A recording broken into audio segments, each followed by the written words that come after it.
အားလုံးပဲမင်္ဂလာပါကျွန်တော်တို့ကိုဆိုင်ဖြစ်ပါတယ်ဒီနေ့တင်ဆက်ပေးမယ့်ဇာတ်ကားလေးကတော့ The Water Between the Land and the Sea ဆိုတဲ့ series လေးဖြစ်ပါတယ်ဒီ series လေးကို BBC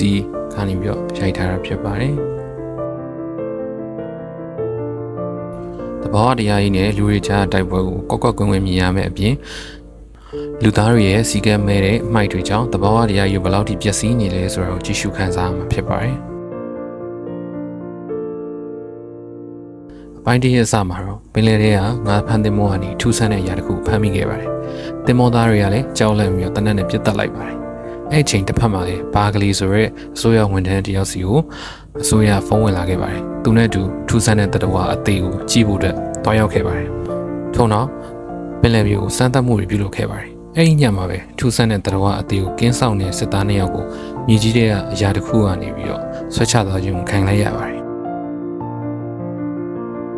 အဲ့ချိန်ပင်လယ်ပြင်ဘက်မှာတက်ရှိလှုပ်ရှားမှုတစ်ခုတွေ့ရလို့စစ်သားတယောက်ကသတင်းလာပို့ခဲ့ပါတယ်။ဘာကလီနဲ့အတူစစ်သားများကလည်းပင်လယ်ပြင်ကိုစစ်ဆေးဖို့အတွက်ထွက်လာခဲ့ပါတယ်။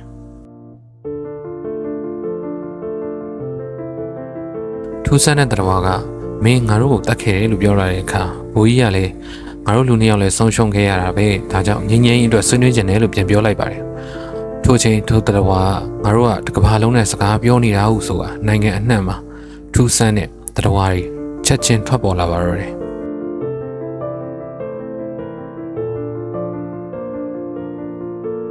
ထို့ကြောင့် American အစိုးရဘက်ကနေချက်ချင်းရေလမ်းကြောင်းလို့ခေါ်တဲ့အဆောက်အုံတစ်ခုကိုလှည့်မြဲစွာဆောက်လုပ်ပြီးတော့ထူးဆန်းတဲ့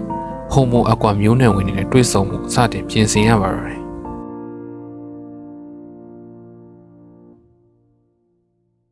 နှစ်ဖက်မြင်ဖန်သားရီလောင်ကန်ကြီးရဲ့အပြင်ကနေတာဝန်ရှိသူတွေနဲ့ Homo aqua ရဲ့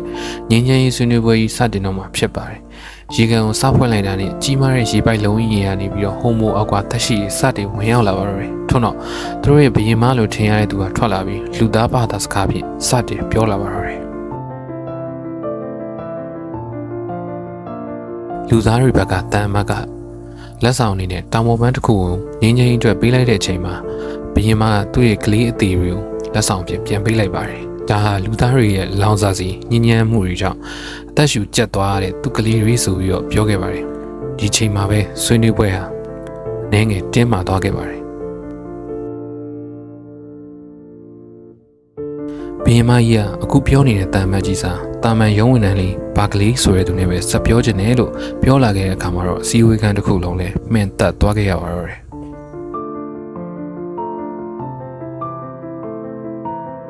ဘာလို့ဆိုသူက Homo aqua တကောင်ရဲ့အလောင်းကိုလေးစားမှုပြသခဲ့ခြင်းကြောင့်လို့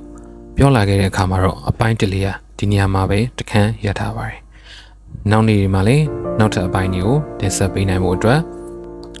channel လေးကို like and subscribe လေးပြုလုပ်ခဲ့ပေးပါအောင်။အဆုံးထိလိုက်ပါကြည့်ရှုပေးကြတဲ့တယောက်ချင်းစီကိုအကျေးဇူးအထူးတင်ရှိပါတယ်။ comment လေးတွေမှန်ခဲ့ပေးဖို့လည်းတောင်းဆိုချင်ပါတယ်။နောက်နေ့မှာပြန်တွေ့ပါမယ်။